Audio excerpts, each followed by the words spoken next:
Je voudrais du soleil vert, des dentelles et des théières, des photos de bord de mer, dans mon jardin d'hiver.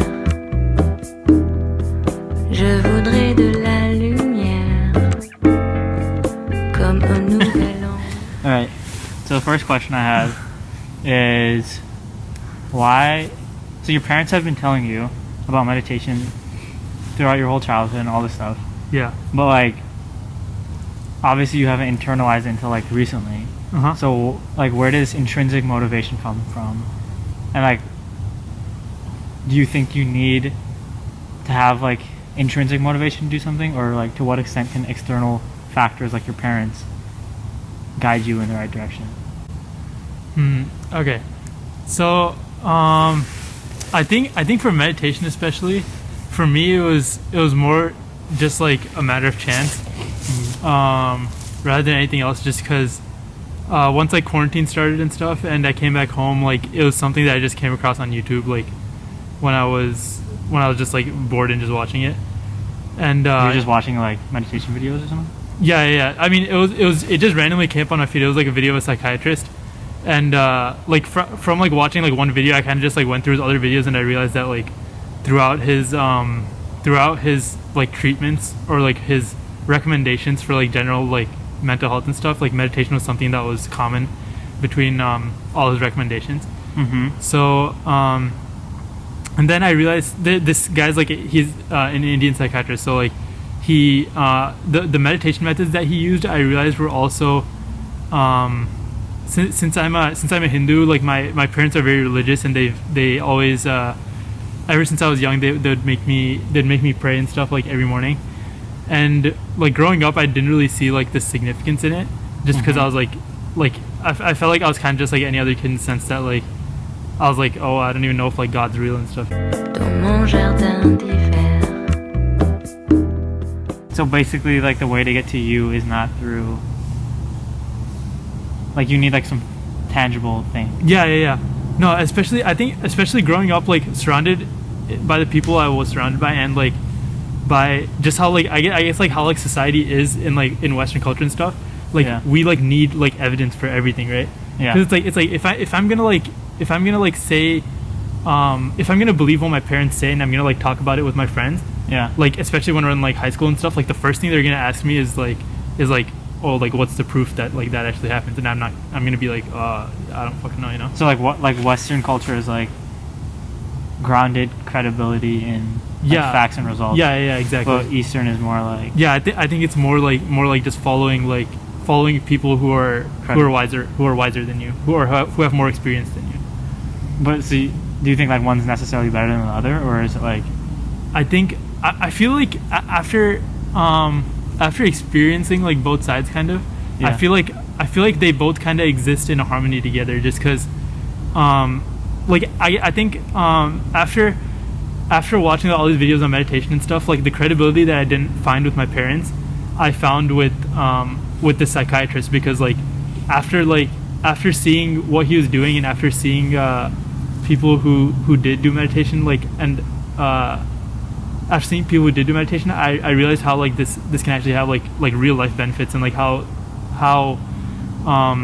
especially as I'm growing up and stuff, like in like an age of social media and stuff, like how my mind is so convoluted, and how like I actually, after I tried meditation like for real, like after I tried it for the first time, it like genuinely like helped me like just like dissipate my thoughts for a bit and have like some peace of mind, you know. And so after seeing that, that like gave like a lot more credibility to what he was saying, and I think having that basis in like having like a foundation built on like facts and like results just made it easier for me to be like even if something that you say in the future isn't completely based in facts and results, like I'm still like open to believing in it, just because like this whole time I felt like what you were saying was false. And like since that was real, like what is like there's a chance that like something that in the future, that like if you tell me something that I should be like blindly faithful in, like there's a chance that that's also real, you know. Yeah. Yeah, okay, so like you're saying, like, you need like these facts and this figure. So like one thing that I've struggled with is like I need like that I need like the facts and figures to have the faith. Like Yeah. I just don't like blindly. I'm not just gonna trust this. Yeah, Because like the one thing I see is it's all so due to chance, right? Like essentially you like a question like, do you think you would be Hindu if you weren't born Hindu? Do you think if you were born Jew you would be a Jew? If you're born atheist you'd be an atheist?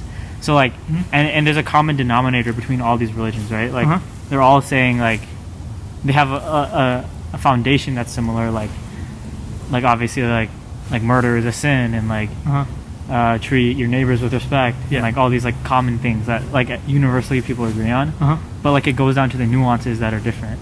So like, do you not doubt that there's another way of life that's better for you? And if not, like what nuances about Hinduism do you resonate with more that other religions do not have?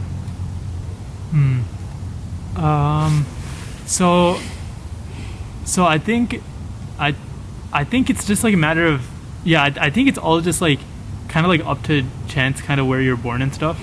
Because obviously it's like obviously I was like born into like a Hindu family, you were born into like a Muslim family. Like there are people that are like born into like Christian families, and like all of us are like happy in our own ways, I guess. You kind of just like trust the process and like. Yeah, I think if I was born into like a Christian family, I would have ended up like, I guess I would have ended up like spiritually like aligning with it in some way or another, like at some point in my life. And I think being born a Hindu just like I also think there are a lot of factors that play into it, but I feel like I was a person, especially since like the way that like my parents raised me, and like the way that like my household was in general, just because my parents were more religious. I felt like being in like a Hindu household, I felt like I was later in my life at some point or another I was going to be more spiritually inclined towards religion, you know? Because like the one thing that my parents really talked about like when I was younger and like as I was growing up was that like the end goal was kind of to reach God, and to like the end goal was to be like closer to God, you know? And so I think even as a kid that was something that even if I didn't completely believe in at the time, like as I said before, like I told you that like I didn't really find what they were saying was credible, but I still felt that at the end goal there was going to be some point in my life where I was going to have a realization where I would finally like align with my faith and stuff, you know? And so through meditation I kind of like I found this spiritual connection where I could develop my like relationship with my religion, and like and I got to like grow to like become a lot closer to it than being kind of like cynical, having like this. I went from kind of having this cynical like view towards it to like being more open to what my parents were saying and stuff, you know? Yeah. Well, yeah, that's like one thing I've heard is that like people agree that there's not necessarily like one right religion sometimes. Like everyone has their own justifications for their own religion. Yeah. But if it like at the end of the day, if it works for you, then just like go with it. Meditation, kind of just talking about how meditation pulls you into the present, and like how it does that, and like why it does that. But then also the only one thing that I've been wrestling with is like living in the moment seems like it's the right thing to do. But at the other hand, if I'm not like thinking about the future, if I'm not planning I'm gonna make this amount of money, if I'm not gonna have this much college funding for my kids, if I don't have this, if I don't can't take care of my parents in the future, all these stresses, right? Then I don't want to be the guy that's always living in the moment and then not planning. And then when it comes time I'm screwed. So I think that's something I've kind of like thought about too, and I think there like it's like I think meditation when talking about the present and like bringing you to the present, I think it's something that really I think it's something that helps with like state of mind rather than like I feel like things like jobs and like financial security, like passions, all those things are kind of like more external factors in a way, and external factors that like drive you, or like what do you mean? I guess they're external factors that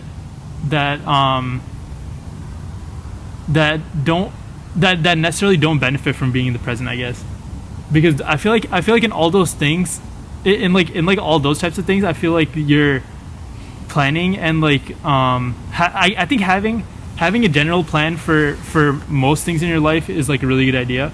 Just I think the place where I think meditation kind of helps is having no expectations for them. So I think something that's that's good. So meaning like I shouldn't set high expectations for like the lifestyle I want in the future. Yeah, exactly. But then like I guess being in the present and planning for the future are not like mutually exclusive. So like you can still do both, kind of. But like it does. I don't know. I feel like to a certain extent, like, well, there's two sides of it, right? Yeah. Like I feel like some people think living in the moment will be overrated, right? And then I'm just gonna grind.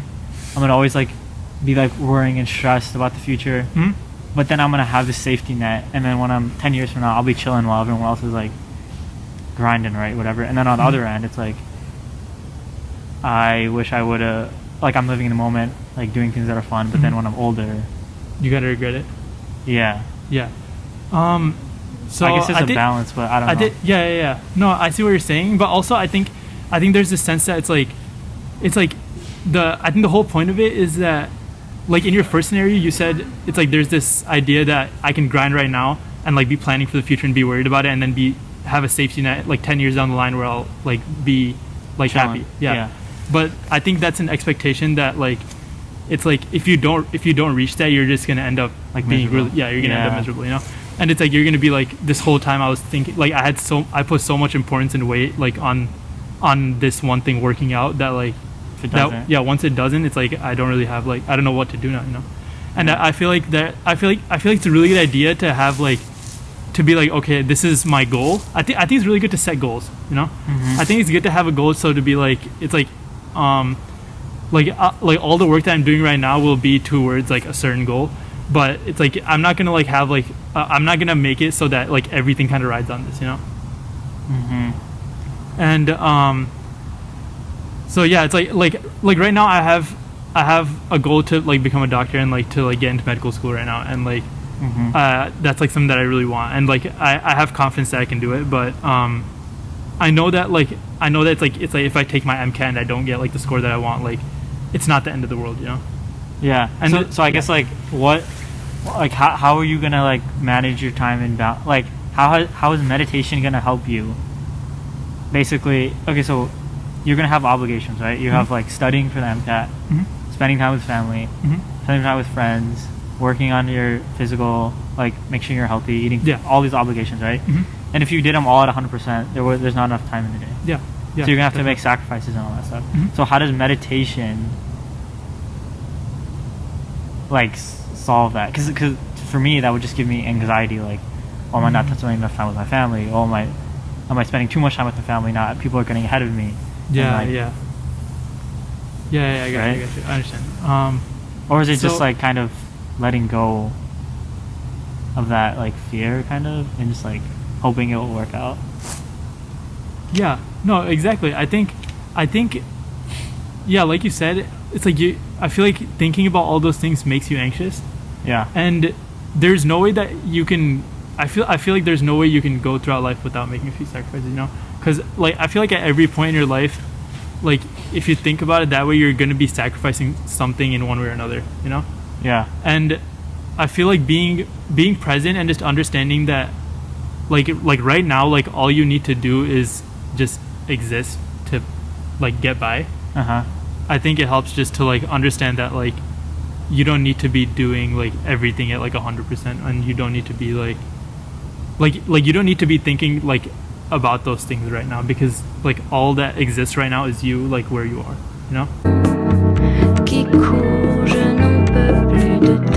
Like how do you do meditation like on a daily routine? Like what is your daily routine for meditation, and also how do you stick with it in a sense that like you know how like you should go to the doctor like every few months to make sure you're okay. You shouldn't go to the doctor and then realize you're screwed and you have cancer or something, you know what I'm saying? So you have to, in the same way you should go to a psychologist while you're healthy and not when you're like screwed. Yeah, to like preventative measures. Exactly. So like I feel like I only meditate when I'm stressed out. Whereas like the move is you want to be meditating on a consistent basis, so you mitigate that, I guess. But it's just like I don't have that motivation until it's like actually too late. Yeah. You know No, I got you. And I don't think that's a bad thing, honestly.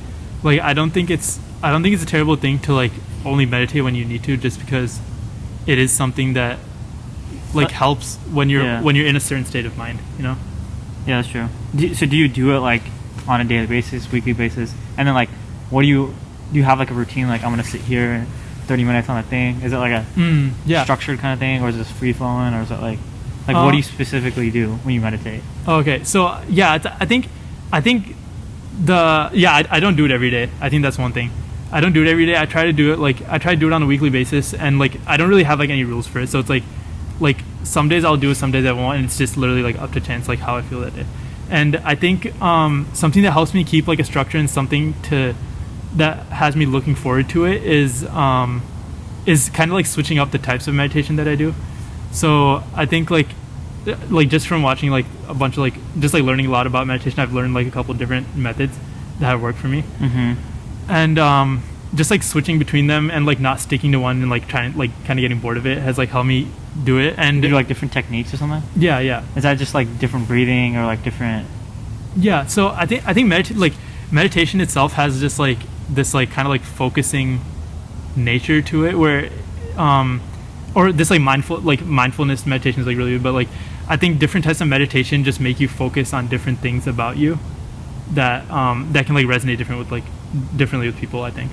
So like I think that's why it's like some type of meditations don't work as well as others for certain people, you know.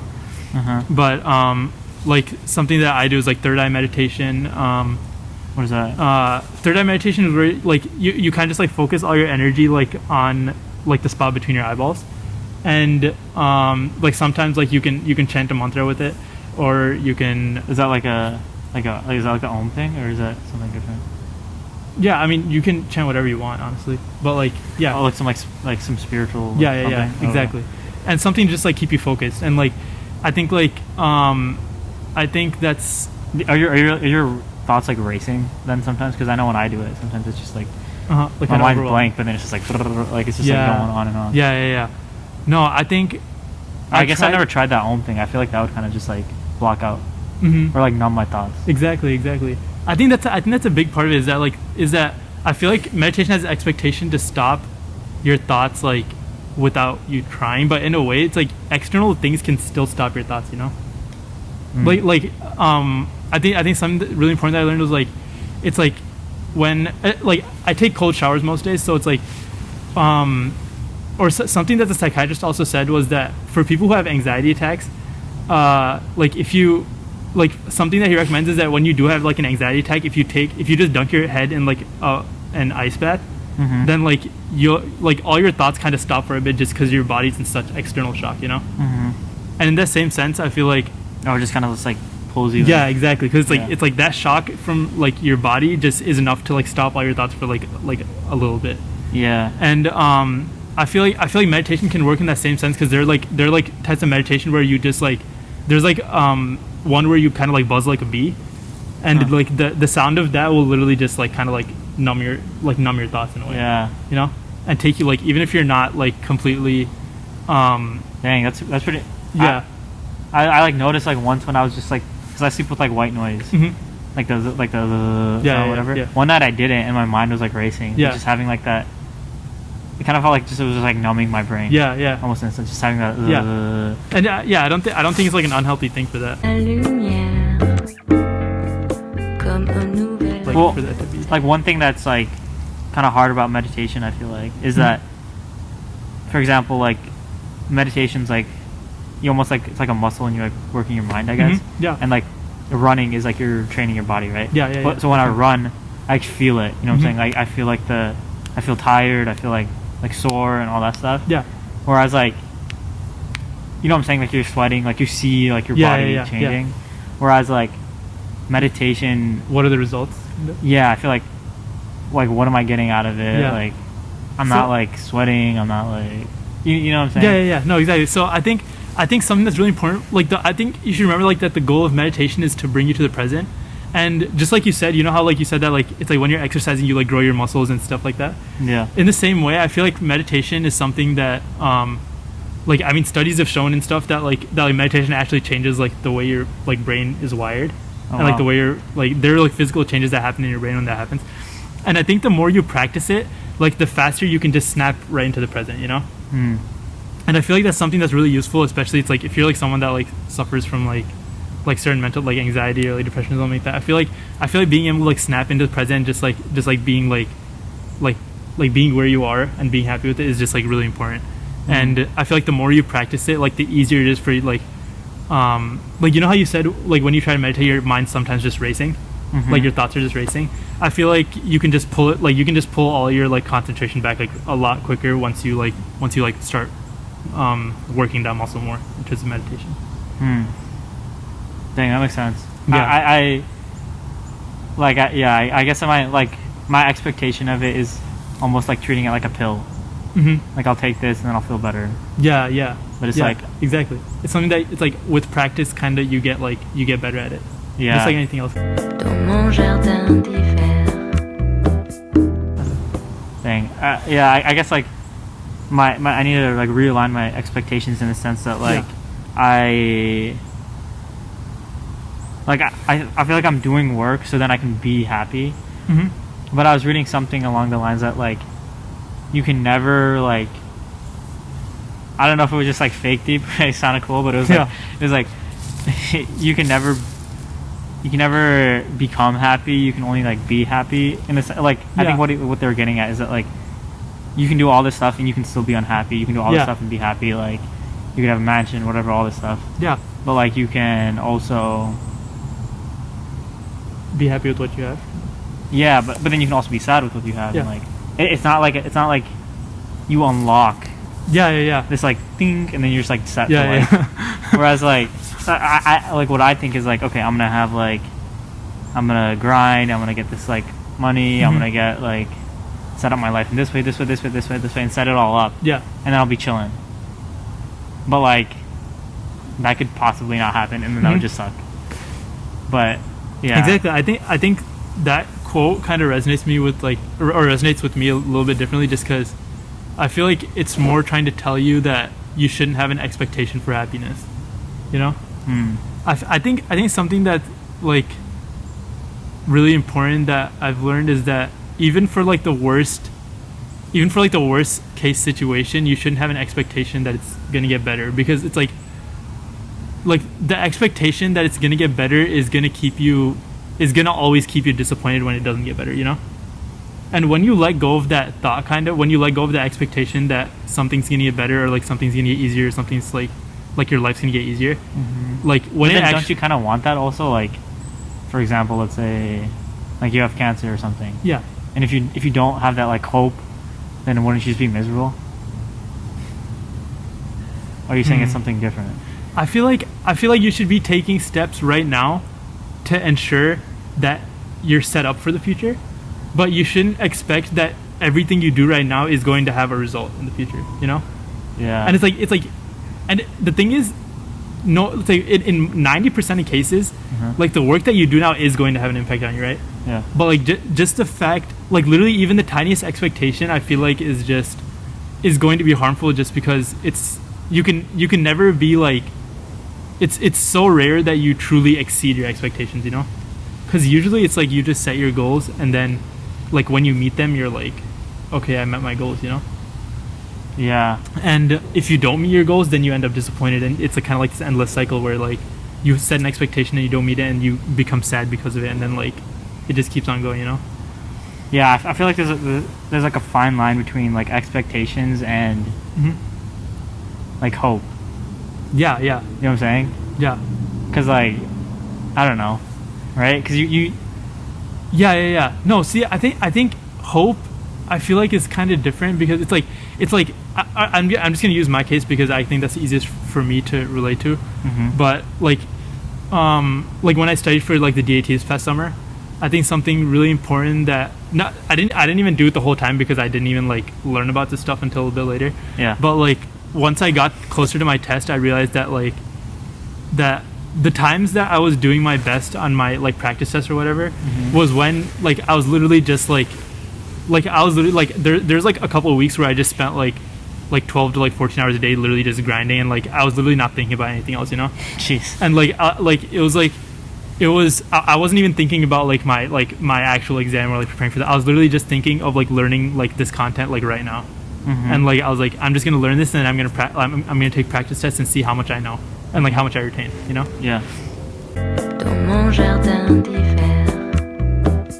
Like, I feel like I'm FaKe DEeep. It's like talking about shit like, I feel like I sound like such a fucking dipshit when I talk. I feel like when I look back I'm gonna be like, what the fuck is I saying? Except I was kind of spin facts, but like at the same time. No, but it was like fire, but it's just like, it's just cringy talking about stuff. Wait, but it's not like, you know what I'm saying? Yeah, I know. It's like genius, but at the same time, it's like I want to throw up when I look at myself. Yeah. Or like hear my voice. It's like stupid. The ones that hate me the most look just like me. You tell me what that means. Make a slick comment and see what that brings. I've seen it go down, we can reenact things. Extreme like DMXing. These boys pussy and they PMSing. People in the city see the movement occurring and say, my God, I wanna be in that scene.